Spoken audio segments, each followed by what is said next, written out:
patient with last week. I had my appendix removed for the ones that I haven't talked to lately.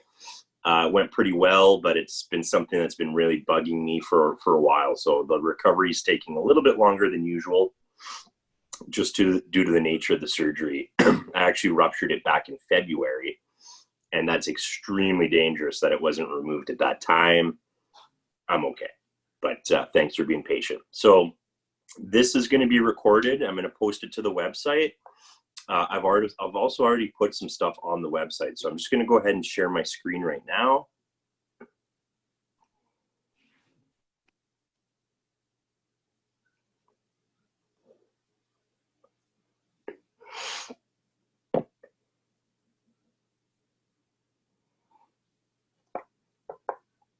There we go.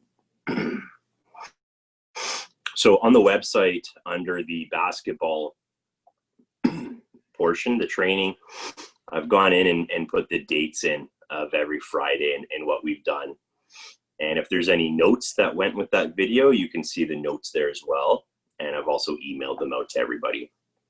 And then starting 2 weeks ago, we started adding in the basketball workouts.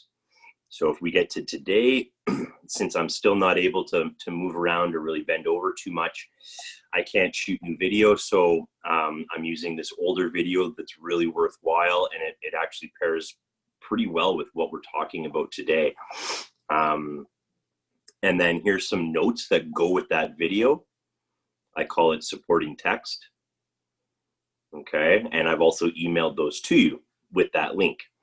Tomorrow morning, right below this file, you'll see your weekly workout, and I'll also post that in all of our social media for you guys as well. Okay, so with your week, you pretty well get a lesson on the Fridays, which is sometimes a classroom lesson like tonight.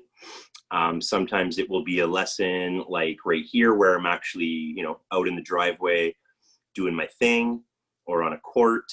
And then Saturdays, we're going to give you your weekly workout that's tied in with that lesson we just did. Okay, so hopefully that makes sense for everybody. So that's already posted. So we're actually going to break down that document a little bit right now, and we're going to tie it in with what we've been talking about.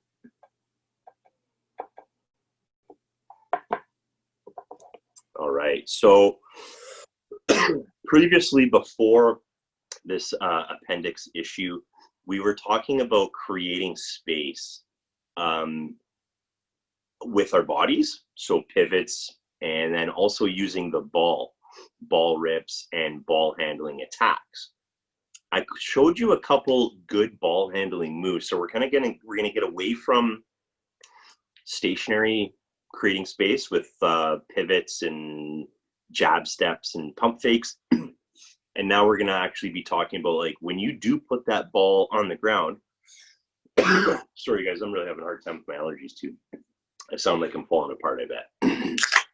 So once you put that first dribble, so you've jabbed, you've pivoted, you've got that defender to jump maybe to your left hip, and you've decided, I'm now going to go to my right hand. That's where my opening is. That's awesome. And now we need to be thinking, what are we doing with each of the next dribbles, or steps even would be more accurate, each of your steps. I'm just going to take a quick pause. I'm going to jump back over to Zoom and make sure there's no one in the waiting room hanging out. We are good. Okay, so we've put it on the deck. The first dribble, I call the floor of the deck. What are we going to do next? Before we get into that, I just want to talk a little bit about terminology. When we're on the court, we are typically playing against layers of defense. We say the first layer of defense, that's your defender, the on-ball defender. They're right on your hip. They're right in front of you. And we can beat that person by, if it's just off a catch, we just caught the ball from a teammate, we're looking at pivots, we're looking at rips, we're looking at ball fakes, okay? If that defender will commit to any one of those, perfect. You've beat your defender pretty well. You're going to take that first dribble, boom, it's on the floor. The next thing that we need to be aware of is the second layer of defense. And this is typically the first help defender. It's typically the defender of the next closest player or your next closest teammate. It's usually their defender. So that's your first layer of the defense. Sometimes that defender will do absolutely nothing. And if you beat your defender and then that second layer, that first layer of help doesn't do anything, well, you just keep going. You've beat them. Let's say they do something though. We need to have moves and we need to know how to beat them. So if that help defender full on switches and they jump right onto you, we can use our read process is what we're going to learn today of how I can attack that defender. And it's very similar to what you just did with your own defender. You made them commit to guarding one thing, and in turn that opens up something else. All right. And these are very easy reads that I'm going to teach you today, and they work everywhere on the court. And they tie it in with that last video that we did 2 weeks ago. That second layer of defense, they can do something else. So they can do nothing, in which case you just keep going. You just go by them. They can full on jump and switch to you. So now that's your new defender. And they can do something that's in between the two of those. And it's called a stunt or a chip or a hedge. And all that is I'm still guarding my defender, but I'm just going to kind of take one step. I'm going to look in your direction if you're the ball handler, and I'm going to reach at you with the hand. And that sometimes is a good enough defense to make that offensive player pick up. So we call that a stunt or a chip or a show or even a hedge. All those names kind of mean the same depending who you're playing for. And it's like a halfway between doing nothing and full on switching to you. So they're just going to jump at you for a second and then they recover back to their man. So we need to be ready for all of those instances. There's even a third layer of defense, and this is typically the rim defender. So this could be someone that's guarding a post player and they just become the rim defender. This is typically a big, or it could be a guard that's dropped into that rim defender, okay? Or that rim defending position. So if we add those up, we've got 3 layers of defense. On-ball defender, your defender, first layer. The first person to come and help on you, we call that the second layer, and that's typically someone that's defending your closest teammate. And then finally, we have that third layer of defense, which we usually run into right around the rim or the charge circle area. And that's kind of where we need to have some good finishing footwork. And for sure, we're going to be talking about finishing footwork in later sessions, okay? The 3 reads, before I get into the meat and potatoes, the 3 reads that we should be looking for as good basketball players here is shooting the ball. We all have to be the world's best shooter, okay? So if we're open, you shoot that shot. If you're shooting an open shot, even if it misses, no one should be getting mad at you. It's an open shot. That's a good shot. Shoot it, okay? So that's your read. That's your first read. Be a scorer. Second read is dominant hand attack, right? Right hand attack for most of us. The next read is left hand attack. And then finally, or weak hand attack. And finally is if we don't have any of those, let's look at dishing the ball. So a short little pass to a cutter. Maybe we're kicking the ball out to the perimeter, or maybe we're just reversing it. We're just keeping that offense flowing. So those are kind of the reads. There are times where I'm catching and I know that I'm a passer because we're running a set play and it's my job to be a passer. Even then, I still need to look like a scorer, like a shooter and stuff like that. But these are kind of the reads that I like to teach. Shoot the ball, attack dominant hand, weak hand, and then if we get absolutely nothing, we did our jobs. You know, we kept the defense honest. We moved them a bit, hopefully, and now it's a teammate's turn to do their thing. So those are the reads. Any questions so far about anything that I'm saying? You guys are good? Okay, I'll take the silence as yes. You guys can all see my screen, correct? Okay.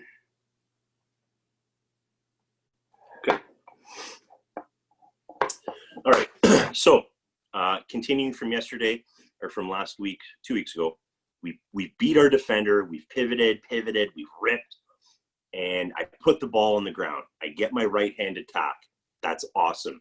But what am I doing next? I'm not done, right? I've beat my defender, but as a good offensive player, I know that there's very, very good chance that I'm going to run into a second layer and maybe even a third layer. And I need to be under control, and I need to anticipate what am I going to do when this happens. Okay. And that's what we're going to look at. I like to use 4 simple setup moves to kind of create space by either changing my angle or changing my speed. And I actually showed you a 5th one on the video 2 weeks ago where I did the glide step. I don't cover the glide in this video or these notes. The glide is very similar to the skip. Just notice that the foot that we're jumping off of, that was the difference with the glide, okay?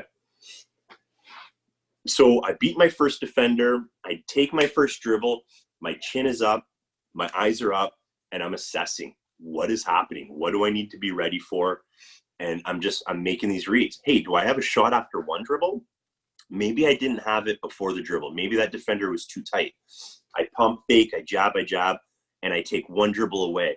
Maybe that dribble was into a wide open space. So what's my first read? Shoot the basketball, all right?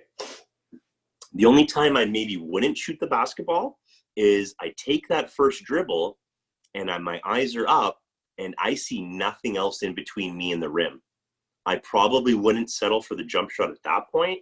My read would probably be, okay, get to the rim, okay? Hopefully that makes sense. But if I get to that, my first dribble, it's into a clear space on the court. I know that I can comfortably hit that shot. I'm open. I will shoot that shot, especially if I see people behind my defender still. If I know there's a second layer or third layer of D, but I'm in a comfortable shooting position now, I will take that shot. That is a good shot to me. But let's look at if that's not open. Maybe that doesn't happen, okay? So I'm just going to continue. I'm going to read through these notes for you, kind of ad-libbing and adding some stuff. If you have any questions, please just unmute and chime in. I can't see you when I'm doing my screen share, okay? So the 4 dribbles, you beat your defender, the first layer, that first dribble's coming down. We could use these moves to set up defenders, to slow yourself down, give yourself time and space to make reads, okay? First one is a punch step or the punch dribble. I cover that in the video, and we briefly talked about it 2 weeks ago. The skip step.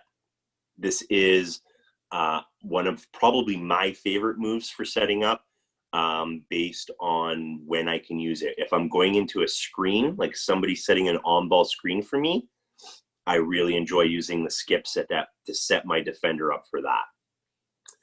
We also go into the drop, which is covered in the video.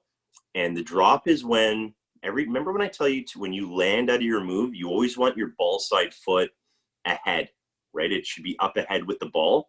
And that is kind of what the drop is. It's training you to get into that position. And then the last one is, for myself, I'm a little bit of a larger guard. I like to really use my body to create space. So this is a combination of kind of a pivot. We've covered this already, so you'll recognize this one when you see it in the video. And then you quickly square your hips up after, and you're going to create about 3 to 4 feet of space just by doing that. So you put your off-ball foot into the defenders between their legs, and then all of a sudden you jump back and square your hips up, and you've automatically created a couple feet of space. And again, that's all covered. When we are getting into these moves and while we're doing these moves, things we need to be doing with them, though, is we need to change our speed or our pace, right? Kind of means the same thing. I can't play basketball at full speed the entire game. I can't do, you won't be effective. All right. You're very easy to guard if you play at the same speed all of the time. I can do a pretty good job of anticipating where you'll be and when you'll get there, because we're all pretty good at that at this age by now. Okay. So if you're constantly playing at the same speed, you're actually very easy to guard. You don't want to be playing at 100 miles an hour either, because you lose control. So you do want to play quickly, but there's times where you need to put the brakes on. So I say basketball is a game that's played at 100 different speeds. And if the different speeds that you can play at, the better off you're going to be, okay? Because it's a very dynamic, fluid game. How do we build this? Core strength. Core strength, core strength, core strength will give you all of the body control you need to change your speed and to change your angles, which is the next thing you need to change. If you aren't changing angles with your hips and your shoulders and your chin and your knees, then again, you're easy to guard. We want to be shifty, right? You've heard that term probably, shifty. This is what they mean. I can turn on a dime. I can change my angles. To do that, I get my shoulders involved. I get my head involved. Where the head goes, the body follows. I get my hips involved. And again, core, core, core. So that's why we do so much core in this online program, is it's going to make you an overall better athlete for sure. We also have to have our eyes engaged, because we need to see, where are our openings? What is this defender that's right in front of me? What are they doing? Are they tight to me, or are they 3 feet off of me? We need to know that information so that we can make the proper reads, and we use the proper skill that we've trained. And we try to train the skills in a similar setting, so it feels familiar. You'll recognize it sooner. We say that repetition is recognition.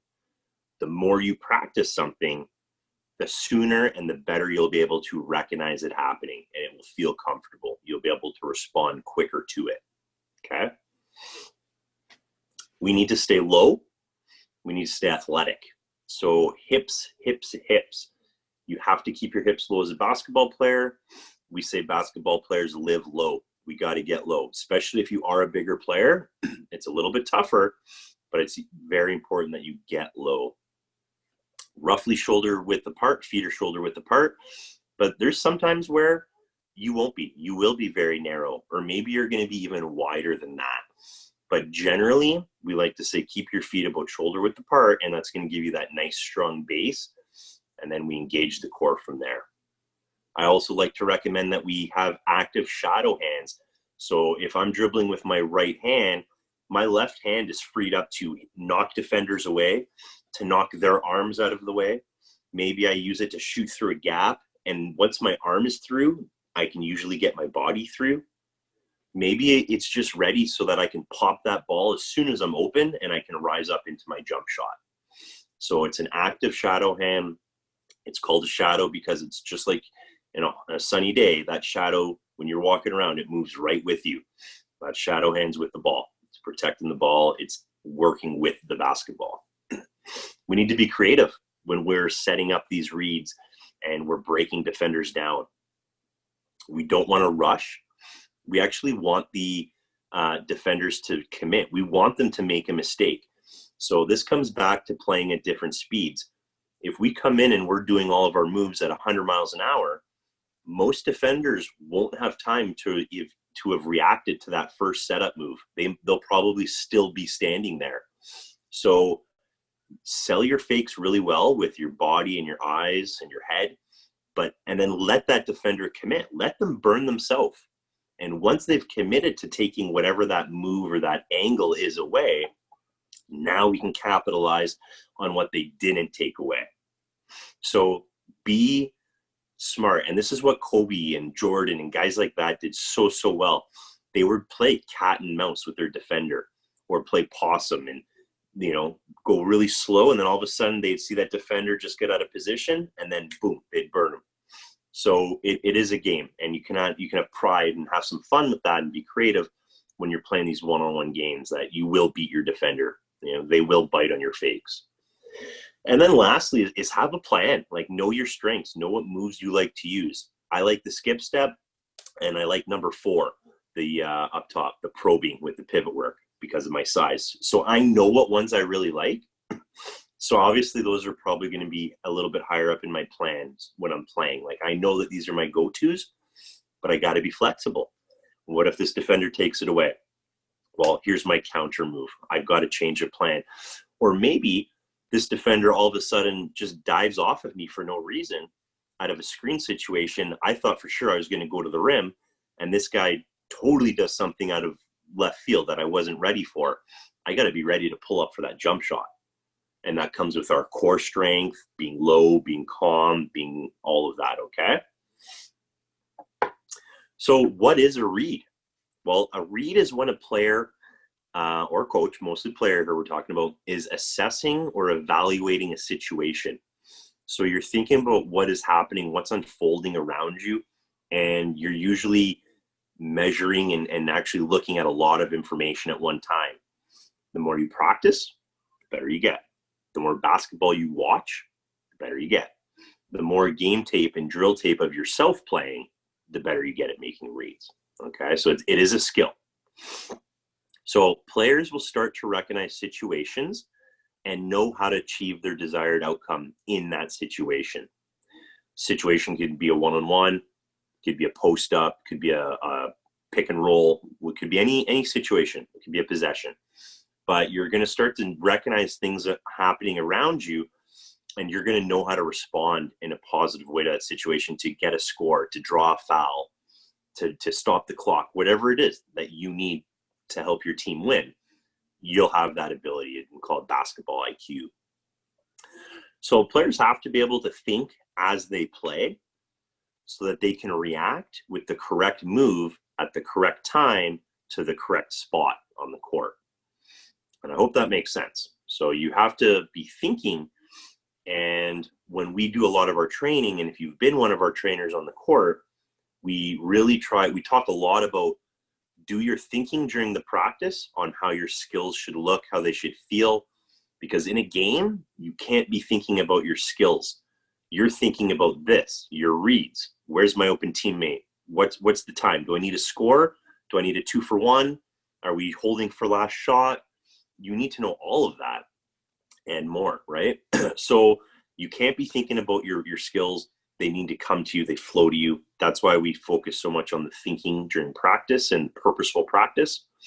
It frees you up. You'll recognize situations faster in the game setting. You won't need to think about your response because you've already programmed your body how to respond to that situation through proper training. And now we just get to execute on that read. Okay, defenders on left hip, I go right. That simple. Okay. There's reasons why we want to set defenders up, and the biggest thing is it creates an advantage. We play the sport we play, basketball. It's a game of advantages. You're either on the advantage or you're on the disadvantage. If you're predominantly or mostly on the disadvantage, well, your team's not going to be doing too well. You're not going to probably have a lot of fun either. So whether it's a one-on-one setting or it's a 2-on-2 or full-on 5-on-5, we want to create advantages because that makes us better, makes the game easier, means we're in control, right? So we want to set up defenders so that they will commit to doing something bad. They're going to commit to taking away one thing, one of our reads. And if they take away one or two of them, that means we've got a couple left over. So what are our reads again? Shoot the basketball, strong hand attack, weak hand attack, pass it up. So once a defender's committed to taking away one of those reads, we can now take advantage of that. So let them commit to taking that away. I'm not saying play slowly, but know in your mind what a disadvantage looks like. So if you keep jabbing with your right foot, jab, right foot, jab, right foot, and then that defender they think you're going to go on that last one, so they jump off of you, they dive to the rim, you need to know that that's a disadvantage they just created for themselves. You are in the advantage. You're in the driver's seat. You've created something.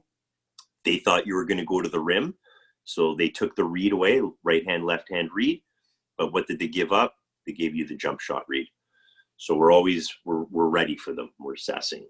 So they can't take all reads away. Very, very, very difficult to do that. So it is doable to take 1 or 2 of the 4 reads away. But with saying that, if they take 1 or 2 away, we still have 2 or 3 reads left. We just need to know, hey, we've got this advantage. Let's execute. Let's capitalize on that. We know how. We've got the skills to do it. So once you know how to make the correct reads, you can now take advantage of these reads and options made available by the defender. So the defender takes your right hand away and your jump shot. Well, you know you've got that left hand now. That's what they've made available to you. When and where do we make these reads? Constantly. Whole time. You're always making reads in the game. Not necessarily these 4 reads, but you're always reading something. Is my check tired? Or is my check a jumper? Should I pump fake it against them? Are they right-handed or left-handed? Hey, this team doesn't move a lot on defense. Maybe I should try cutting through the key. It could be something as simple as that. You're making reads. You're assessing the game on different levels. All right. So you should make them constantly throughout the game and about many different aspects of the game and from all locations, defense, offense. When you're on the bench, that's a great time to practice these skills because you know the systems, you know the strengths of the players that are in the systems, and you can it allows you to anticipate. So you can make reads even when you're not playing. And if you are not a starter, if you're 6th man, 7th man, or even the 8th girl off the bench, whatever it is, before you get in that game, if you're not a starter, you should be making reads. So let's say you're the second string point guard. Watch what the point guard does. The starting point guard, what's working for them? Maybe they keep getting stripped when they go for a right to left crossover. Well, when you get in, don't be making a right to left crossover, or read the defender. They're the opposite team that your point guard's playing. Maybe they get smoked every time you do an inside out and then you just burn by them, So those are the reads. We're always assessing, and the better you get at it, the higher you'll be able to play basketball.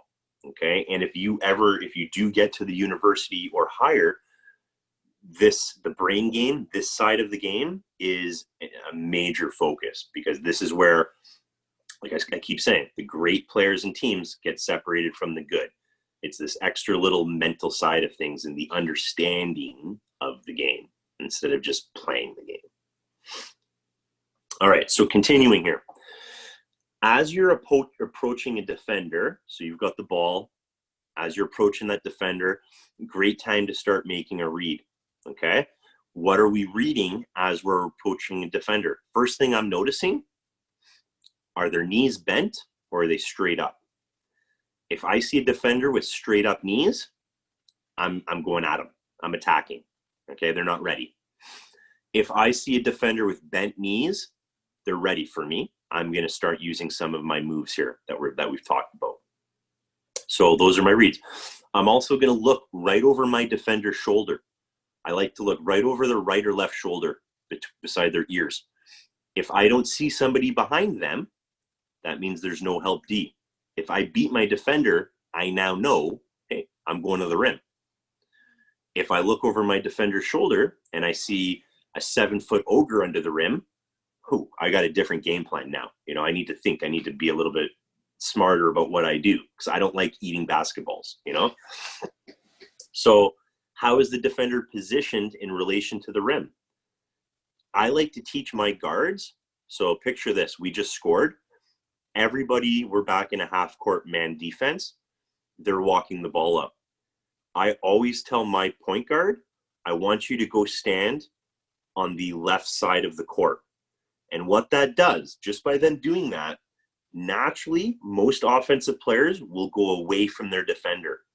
So if my point guard is standing on the left side of the court, on the sideline, facing the rim he scored on, that guard is naturally going to dribble away from him, and that now naturally puts the ball in his left hand. So just by doing that, I've already dictated how they're going to bring their ball up against me. So body position. Where are they standing on the court? Are they giving you the right hand? Are they giving you the left hand? Think about it. Maybe you don't like that left hand. I need to switch the situation up so I'm in control. It's in my right hand. And we can do that. There's ways we can do that. And then we're looking at sidelines. Where are our teammates? Know where your shooters are, things like that. Where are my pass options? So I call it dish. Like I beat my defender. I've penetrated. I'm into the key now, but I've been picked up by a defender. I like to then kick out at that, or sorry, dish. So I dish to a post player or someone under the rim. If I get to the key and I get picked up by that second or third layer of defense, then I kick it out to a 3-point shooter on the 3-point line. Okay, so a dish is kind of a little handoff, I call it. And then the kick is out to the 3-point line for maybe a reset or a shot. When you're setting up your defender, you need to know their speed. Is this a fast, quick defender, or are they slower? Obviously, their size, right? But you can kind of determine that pretty quickly. And then you also need to know the distance from you to the defender, and then the distance from you to the rim. All right? As you engage and beat a defender, you need to keep assessing and making reads about what is going on around you. So you keep repeating this process until you achieve your desired outcome, which is usually a score at the rim, or, and this is something that most players don't know soon enough. If you draw a double team, you drive to the key, you draw a double team, your job is done. You did an amazing job for your team. It is now up for your teammates to move and capitalize on that poor court spacing by the other team. You are now a passer, so that's your read. Where's my pass? Am I dishing or am I kicking? So drawing a double is an amazing thing for our team on offense. We don't know that. We don't recognize that, I find, as young athletes. So if you draw a double, fantastic. What's your read? Oh, I find that guy they just doubled off of, or that girl they doubled off of. Oh, I know she's a shooter. She likes to hang out in the corner. So boom, that's where I'm looking. And again, it comes with playing with people for a long time, and again, basketball IQ. You keep repeating this process, like I said, never ends. And we make these reads against each of the 3 layers of defense as you meet them. So you got to be ready to shoot. You got to be able to go dominant hand, got to be able to go weak hand. And then, all else fails, we've got the pass option, especially if you did draw the double. That's a great job. So passing doesn't have to be a bad thing. A lot of coaches and I kind of even started this conversation saying that a pass is like your last resort, but it is in the context of the game. If I just drew a double or triple team, I probably shouldn't be shooting that ball. The read is the pass, So passing is not always a bad thing. Okay. So how do we make easy reads while we're going to the rim? Got about 11 little steps I like to try and teach you. So we've got to be in a low athletic position with our chin up and our eyes up. If my chin is up, I can have my eyes up. I can be making all my reads. We need to have a controlled dribble, usually a nice strong pound dribble.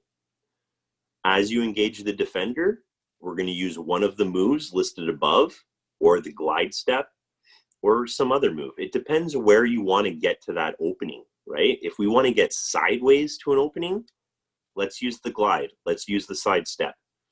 If I want to create space frontwards and backwards, let's use the punch. Let's use the drop. Let's use the pivot with the probing and the dribbles that you'll see in the video. So again, I have a plan. I know what I want to get. So I'm already making these decisions as I'm coming at this person. I'm walking the ball up the court and I'm reading everything. So the defender's likely to try and anticipate what you're going to do. So just like what we're doing in the driver's seat, we're trying to make this defender do something. They're going to try and get us to do the same thing as well. They're going to try and dive off or force us to our weak hand or whatever it may be. So we need to know that they're going to try and make us put us into not the driver's seat, into the disadvantage. and we can't let that happen. So we need to be prepared. This is the perfect time to set that defender up, though, because they're reading you. They're like, oh, where are they going to go? Does it look like she's going to go right? Or I think she's going to pull up. She's a shooter. She's a shooter. So they're trying to read what you're doing.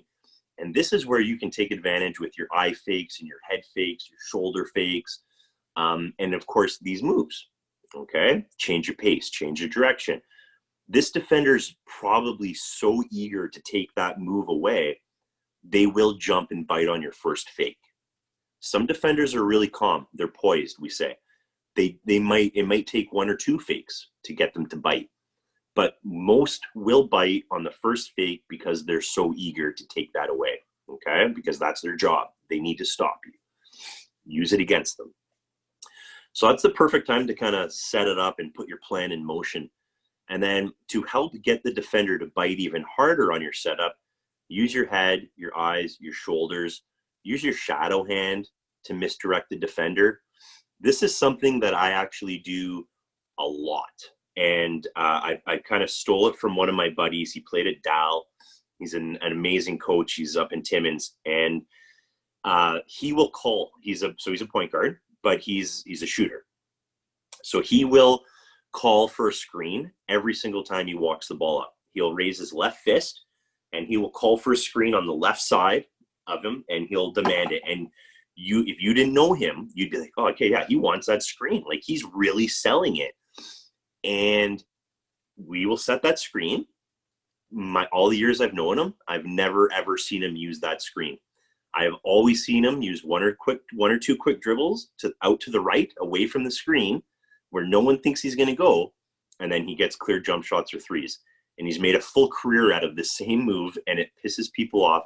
He'll call for a screen. Everybody in the gym knows he's not going to use that screen, and it still works because he sells it that well. So I like to do that today, where when I'm playing, I will call for screens, and I know damn well I'm not using that screen. Even if it's open, I'm setting this up. I'm misdirecting, so I'm using my mouth. And there's nothing in the rule book that says we can't do that, okay? Now, you've probably seen teams where there's like 10 seconds left in the game and they start counting down by 5. That is against the rules, okay? That's unsportsmanlike.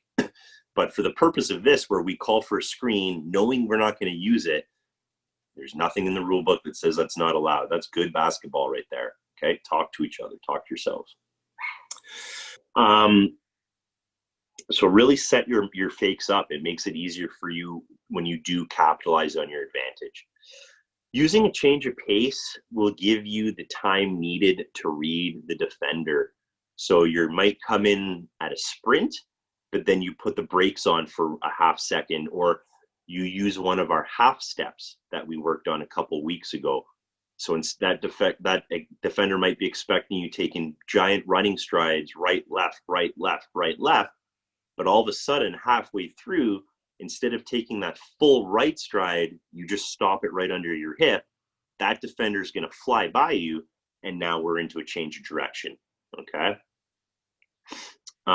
So if the defender dives to the rim or stays stationary, look to take your shot. If they don't respond to your moves or your fakes or your setups, and they just stay there, keep your spacing, take your shot. Or if they dive off of you thinking, oh, you are going to go to the rim, again, they're creating the space for your jump shot, okay? They're going to help you get that space. If the defender comes out to challenge your ball hand, look to change direction. Go weak hand on them, okay? If they're challenging your weak hand, awesome. Let's look to use maybe an inside out or a twist dribble, and we can keep it in that dominant hand. And if the defender comes out to attack your weak side, like I said, we look at doing some hip movements, hip swivels, we call them. And there's a couple different things, scissor steps that we can do. Okay, so this document here is paired with,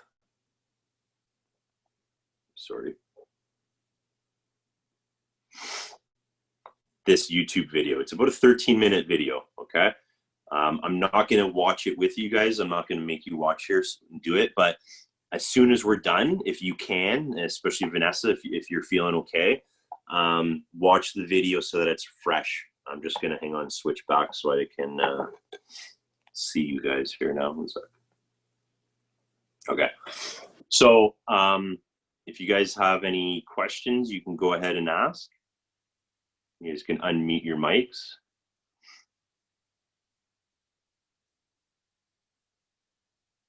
You guys want to just unmute to say hi so that I know that you're actually there?